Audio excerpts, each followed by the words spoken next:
Hello, Shoyan here. The sixth new build project is finally finished. The exterior work still isn't done, but the interior is all wrapped up. Before the owner moves in, let's take a quick look inside. Let's start the recap.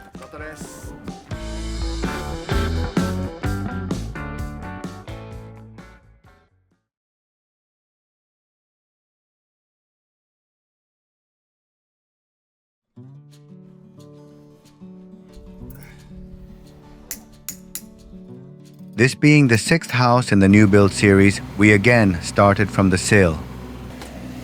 It's always a relief when the weather holds up on Sill Day.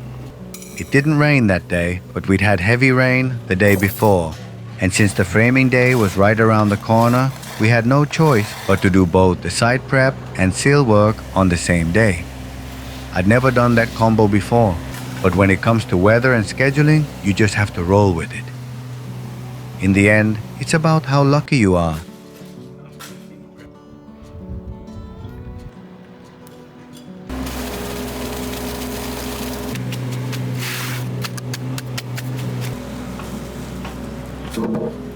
Just like the last new build, this house is a little smaller, built for high insulation and high air tightness.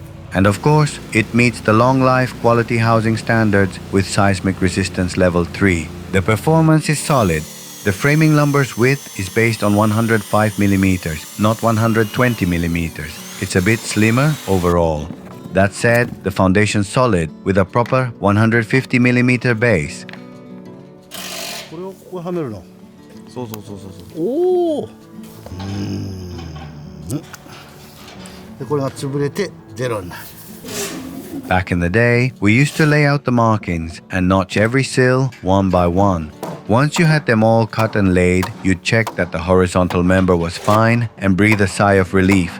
Nowadays, everything's pre-cut and they do a tight job of it. You don't need to worry about whether it fits or not.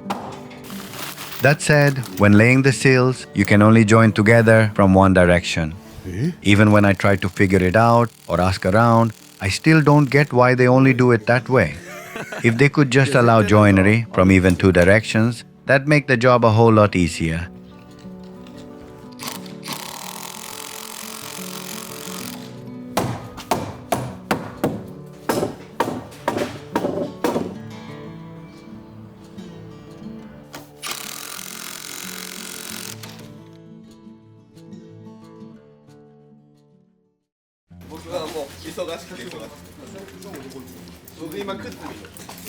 With the seals in place, we moved on to the framing. On the day of the framing, we purified the four corners as well as the workers themselves with sacred sake. Then we got to it, hoping for a safe build. This time, I brought in some younger folks instead of the usual crew. They had energy, no doubt about it. I have to admit, I took it easy this time, mostly stayed on the ground doing prep work and keeping an eye on things. At my age, going up high and getting hurt wouldn't help anyone. One injury could shut the whole site down.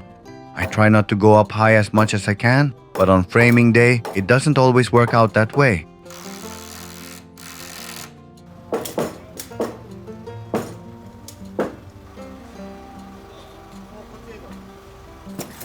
As I mentioned, the framing lumber is slimmer this time, at 105 millimeters wide. But the frame is still plenty solid and big enough. It's about the same size as a typical house. The material used here is laminated lumber. The nice thing about that is you can build with narrower frame sizes and still get straight, stable pieces. That's the beauty of it. Still, since it's laminated, you don't want it getting rained on. And we were using a lot of structural plywood with veneer layers too, so we were always thankful for clear weather.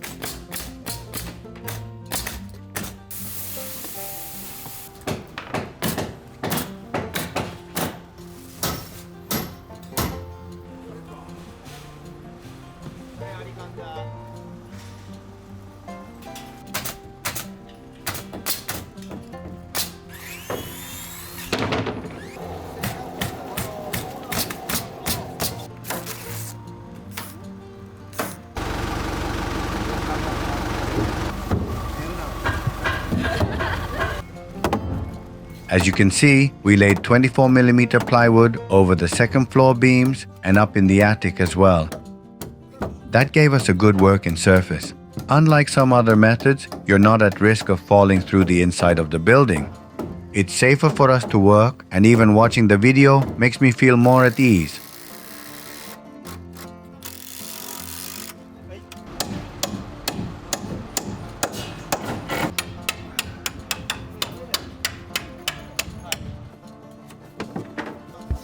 The roof is a simple shed style, so we got it done in a day.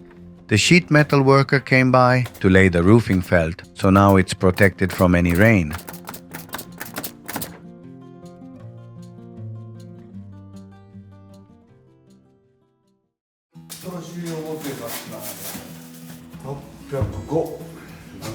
Next up were the windows. Here we're looking at a second floor window. It's a bit unique and opens inward. Windows these days are really getting smaller, but you still need windows to let in light and air.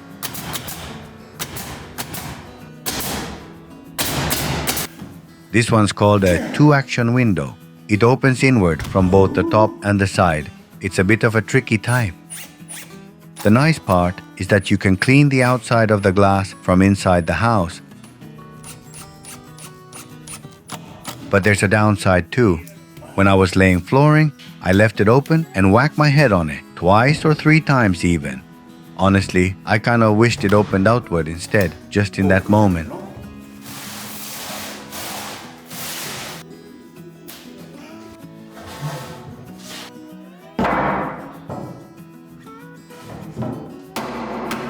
Next was the hardware and the diagonal bracing. With a house that meets long life housing standards and seismic resistance level 3, the amount of hardware, especially hold downs, really adds up. I'd say it's about double the usual. And the bracing too. You've got to have the second floor bracing aligned directly above the first floor bracing.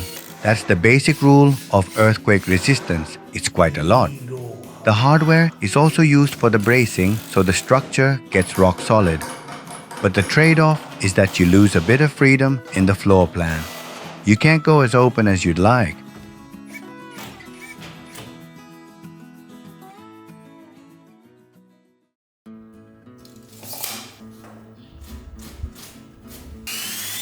Once the framing and wall sheathing were done, I moved on to floor insulation. This house uses a high airtightness, high insulation method.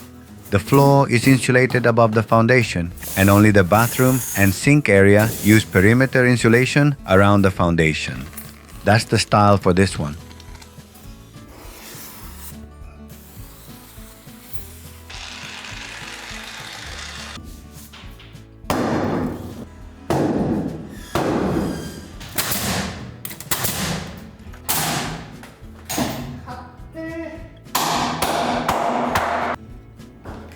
For this job, we had 90cm beam spans and the beam joints were dovetailed. I asked for a simple 15mm lap joint, but they sent it with dovetails instead. I think it turned out pretty solid, no floor squeaks. I cut all the styrofoam insulation to size myself. When I cut it myself, I want it to fit snugly into place. When I get it pre-cut, the size is very loose, so it drops easily into place. And honestly, that looser fit is better in the end. I had a few floor squeaks because I jammed the styrofoam in too tightly. When I stepped on the plywood above, it pressed down on the packed insulation and caused the squeaking.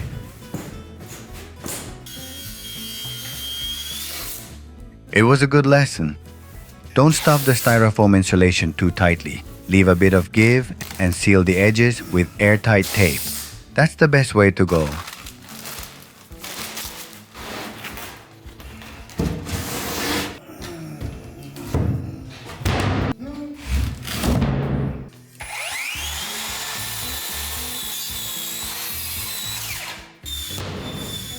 The great thing about 24mm subflooring is that it forms a horizontal truss.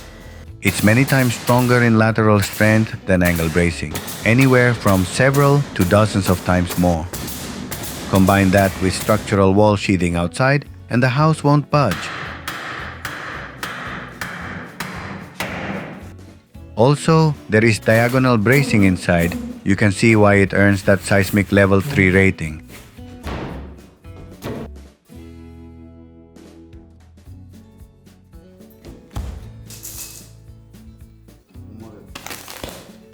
For the wall insulation, the columns are 105 millimeters, so I used 105 millimeter fiberglass bats. They're slightly wider than the cavity, so I needed to trim the width. It's like slicing a loaf of bread, cuts real clean. Unlike the kind that comes bagged in plastic, this type stays put snugly if you cut it a bit long. The bagged kind doesn't work so well when you're stuffing between the studs. But the sad thing is, it's so itchy to handle. Zing, zing, zing. No getting around that. I just had to deal with it and keep going.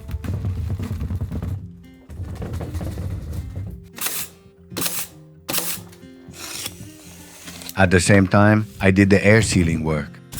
I carefully attached the airtight membrane on the interior side between the columns and studs and attached the air sealing tape. Even one staple hole could leak air, so I taped them up. This is what we call an interior airtight membrane sealing system. There are all kinds of methods out there, and all are being tested and measured for performance in different ways. So it's tough to say which method is best.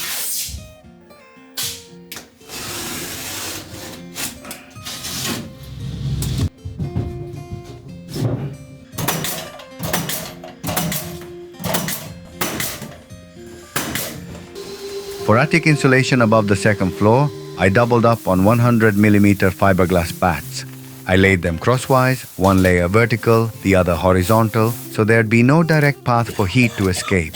With this level of insulation and air tightness, one AC unit sized for a 19 to 23 square meter room on the first floor was enough to cool the entire downstairs area, all the way to the entryway.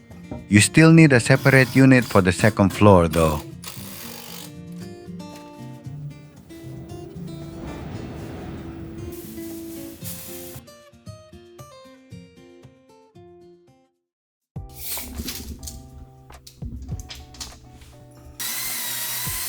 Once the insulation and airtightness were finished, it was time for full-on interior work.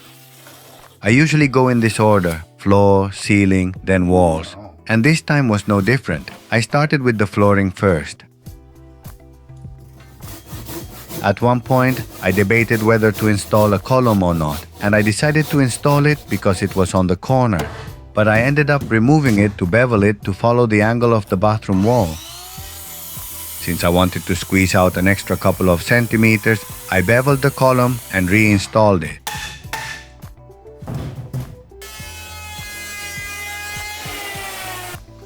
Wow. あえてこれは継ぎはぎにしてるの？継ぎはぎにしてあるよ。これは継ぎはぎのシートではなく継ぎはぎの柄ってこと？メーカーに聞いてくれ。 Nowadays, with the subfloor method and no joists being common, the entryway kamachi sits low, kind of sunken. That means you have to really shape the kamachi to keep things flush. That's one part of modern homes I'm not a fan of.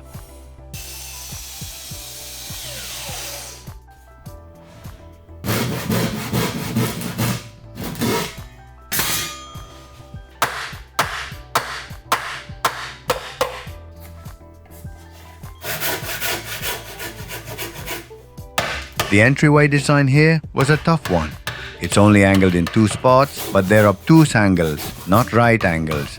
Since I couldn't use a mortise and tenon joint, I simply attached the cut ends.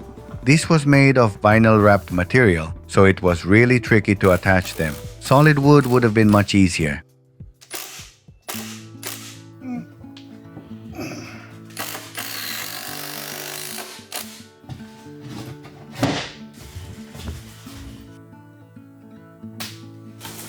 This house uses almost no solid wood.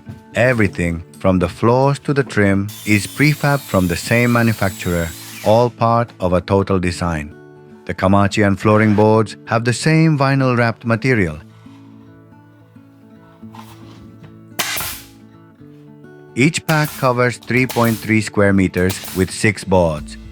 They come in 3 patterns, 2 of each, and how you lay them really comes down to personal taste.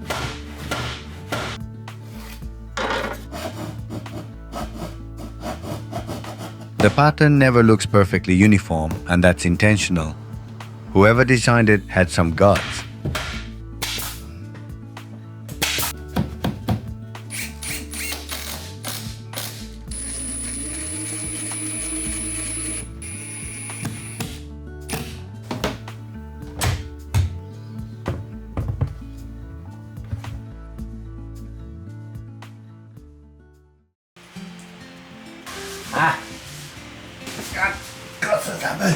With the floor done, I moved on to the stairs.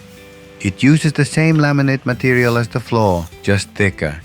It's easier to build stairs early on to make the rest of the interior work easier. Back in the day, we used unseasoned solid wood, so we'd put the stairs in last to let it dry as much as possible and prevent gaps from forming between the treads and risers. But now, with veneer-based materials, they don't create a gap or warp, so it's better to get the stairs in first. It makes it a lot easier to move around while I work.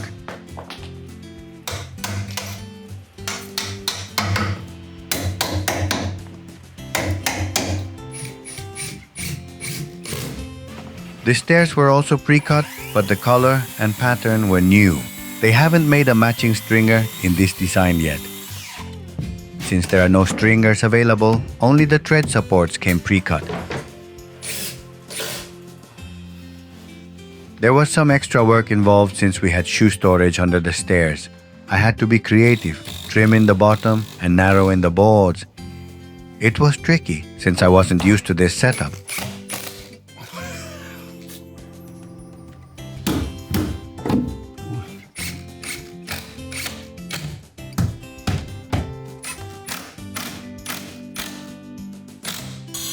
I needed to consider whether to install the treads from top down or bottom up, because I also had to think about the risers. I wouldn't have been able to fit the risers in afterward. I never really figured out the right way to put it all together until the end.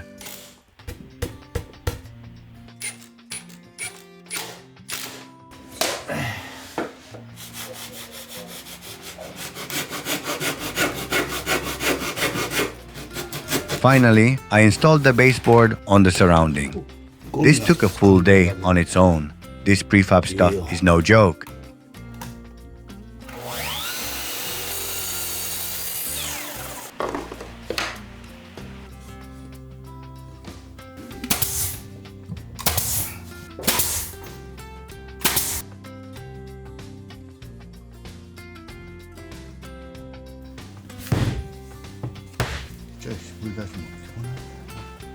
Next up were the window jamb extensions. These were Prefab 2 made to match the window frame brand. They fit perfectly, so we call them perfect fit extensions. Assembling them feels just like putting together a flat pack storage shelf from a home center. There are dowels for alignment and you just screw them together. They're simple enough to build, but since they're a refined product, even driving in a screw or checking alignment takes extra care compared with solid wood. When securing them to the window frame, I can use screws for the window's angle trim. But when attaching them to the structure frame, I first pick out the straightest furring strips and screw those in carefully around the area. Then I need to carefully screw the extension into those furring strips.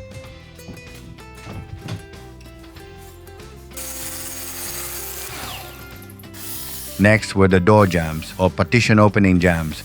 Only one room in this house has a tatami floor, so between the tatami and the flooring, I installed 2 hinoki thresholds at an angle in the corner of the room.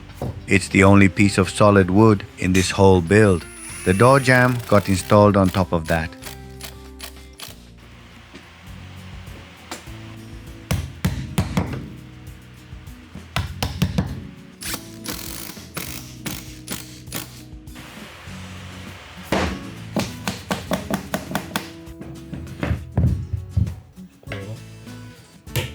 There will be a door between these 2 rooms to separate the spaces here.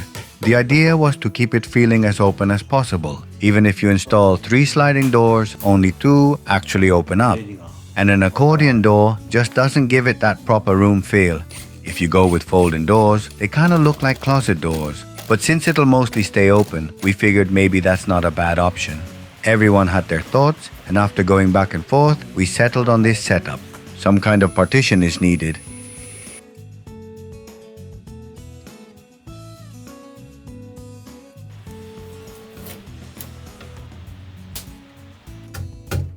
The entryway is a bit tight, so I wanted to make the most of the space. It took a few clever tricks to make it work.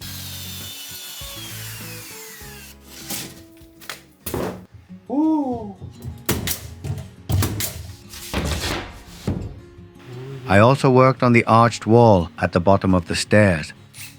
I had an ideal design in mind, but it didn't turn out the way I imagined.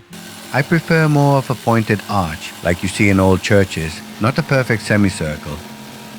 But when you put that kind of arch at the stair entrance, getting the height right is tough. It looks fine from below, but when you come down the stairs, it's right at eye level. In the end, it all comes down to how it blends with everything else.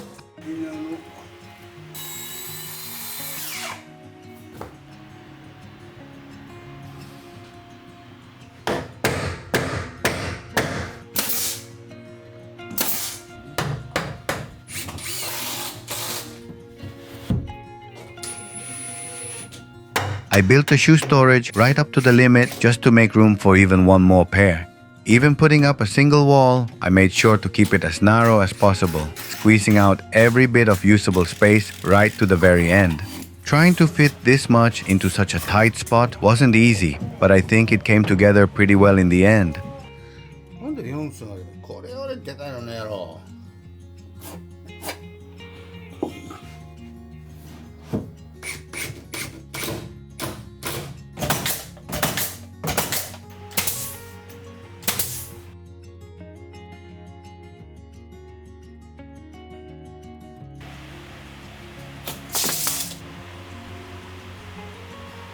Next was the closet in the tatami room. It's a hanging style closet. I don't know if that's the correct term, but it's lifted off the floor so the tatami runs underneath. It's the kind of closet that looks like it's hanging from above, almost floating. You see these a lot in magazines these days. Back in the day, we'd put a little window or a shelf underneath, kind of like a low built-in cabinet. But these days, most people go for a simpler style. Leave the bottom open and the closet is just a closet.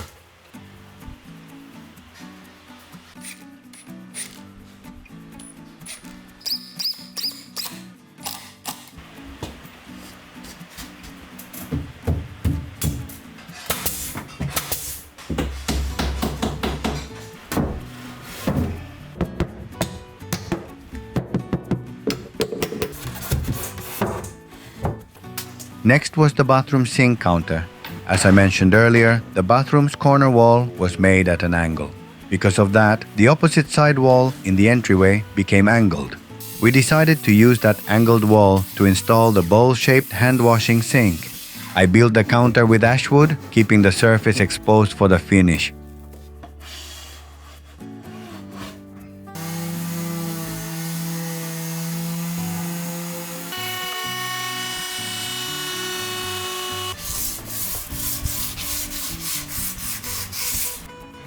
It was tough getting this to fit in such a tight spot. When I looked into it, I realized these bowls are surprisingly big. Even the smallest size I found was 250 millimeters across. Since I was using ash here, I made sure to embed it properly into the wall so that it's secure and won't shift over time.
So, how was that for a full recap? This was our 6th new build, fully Western style this time. Nothing like the solid wood exposed homes I've usually built. It's a modern style house. The color is balanced based on white. The design was almost entirely the vision of the wife of the homeowner couple, and the architect just put it on paper. That's the kind of house it turned out to be. These days, you don't see TVs in people's homes as much. This house uses a projector and beams it right onto the large wall. Great setup, feels a lot more dynamic. The kitchen's got a nice, sleek style too. The Shoyan cutting board fits in perfectly. The pure white wall might get a bit dirty with kids around, but they've gone with a type of wallpaper that's easy to clean, so that helps. For me, this is the first time building such a Western-style home, but I think it turned out pretty well. With that, the recap of Season 6 comes to a close. Thanks for watching.